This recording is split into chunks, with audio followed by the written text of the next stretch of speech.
бүгінде мемлекетте болып жатқан өзгерістерді көрмес қана байқамайды.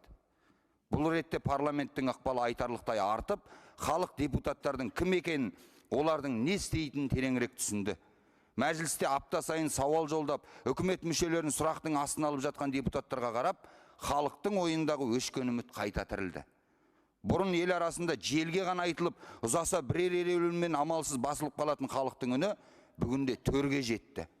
Елдің көкейінде жүрген түйткілдің бәрін осында қоғам белсенділері мен сарапшыларымен бірге бүкпесіз талқылаймыз. Парламент халыққа ашық түрде жұмыс істеп жатыр. Көтерілмей қалған мәселе, айтылмай қалған ой жоқтың қасы. Осылайша қоғамды толғандыратын көптеген мәселе шешімін тауып, елдің іргесі беки түсті.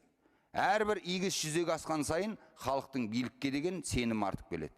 Халықтың үні, тағдыры мен болашағы, өмірі мен өзегі ол парламент.